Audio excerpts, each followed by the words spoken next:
weeks, opinion polls have been dominating the headlines. In July, Kamala Harris had a comfortable lead in the polls, but those gains have since been erased. Trump and Harris are neck and neck in the latest polls. But the question remains, can opinion polls really predict the election result? Do they accurately predict a result? The 2016 opinion poll got it wrong.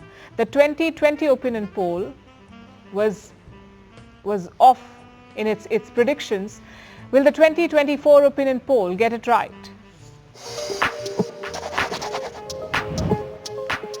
On November 5th, all eyes will be on America. The country will head to the ballot box, and they have a choice to make: Kamala Harris versus Donald Trump. Who will the United States choose? I accept your nomination to be President of the United States of America. I am running to be President for all of America, not half of America. Now, no one can predict the election results. We will only know when it's declared. But behind the votes, there's another story. A story of numbers, statistics, and predictions. The story of polls. We hear about them during every presidential election. In some states, Donald Trump is leading. In the others, it's Kamala Harris. These polls are crucial to each election. They shape narratives. They influence campaigns. And sometimes, they even leave the entire nation baffled. In 2016 and 2020, the polls got it wrong. Can they get it right this time? And what do these opinion polls mean for the American democracy? The year was 1948. The date was November 3rd. This was the front page of the Chicago Daily Tribune. It read, "Dewey defeats Truman." But here's the catch. Thomas E. Dewey did not win that election. Harry S. Truman did. So, why did the paper print that headline? A year before the elections, the Chicago Daily Tribune had changed the way it printed its paper. So, the copy needed to go to print earlier. That was the case, too, on that night. Most states had not declared their results, but the paper took a leap of faith. After all, every poll said that Dewey would win. So, they went ahead with this copy. It went to press. But by next morning, it was a completely different result. The polls predicted a Dewey win. Instead, it was a Truman triumph. He even posed with the Chicago Daily Tribune copy. Now, polling has been a part of American elections for over a century. It started with simple straw polls. As technology advanced, so did the methods. Now, they are complex statistical analyses. So, how do the polls work? It's all about three things: data, sampling, and the art of asking the right questions. At its core, a poll is a survey.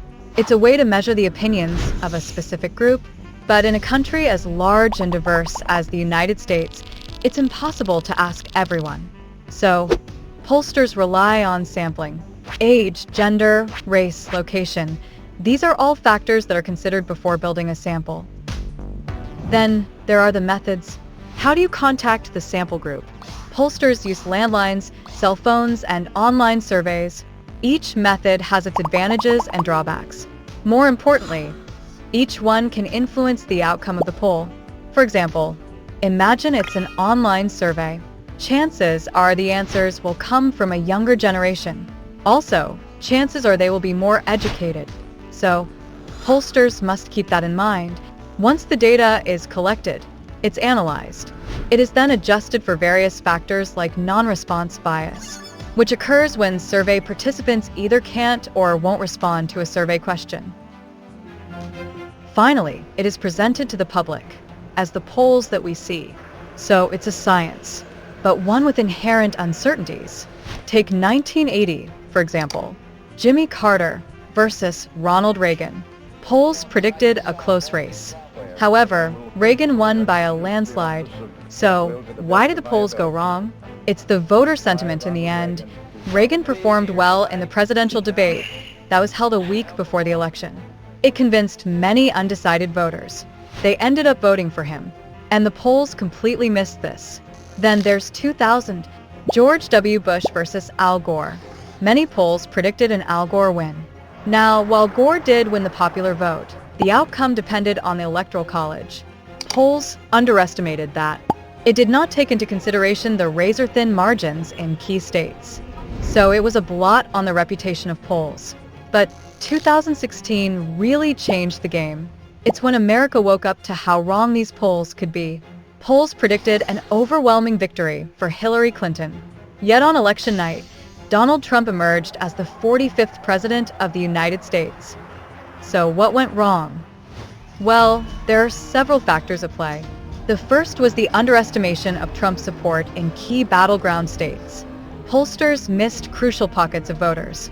That's the rural, white working class. They turned out in larger numbers than expected. The second was education levels. Non-educated voters weren't well represented in the samples, and they turned out to be pivotal in Trump's victory. The third was late deciding voters, those who swung towards Trump in the final days of the campaign. Polls didn't capture this last-minute shift. But here was the biggest issue: the failure to account for this shy Trump voter. These voters supported Trump, but were reluctant to declare it. Hillary may have lost the election, but the biggest loser of 2016 were the pollsters. So 4 years later, the polling industry vowed to learn from its mistakes. In 2020, the polls once again predicted a clear winner. It was Joe Biden. This time, the prediction was correct, but there was an issue. The margin was far narrower than expected. Despite making adjustments, pollsters underestimated Trump's support again. The problems were the same as 2016. So, what will it be in 2024? Pollsters are now looking at new technologies: AI, big data, and social media analytics. They want to use it to improve accuracy. But will it be enough? Will pollsters get it right this time?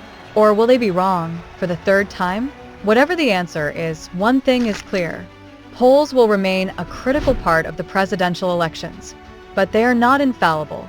And in the end, it's the people, not the polls, who ultimately decide who will be in the White House.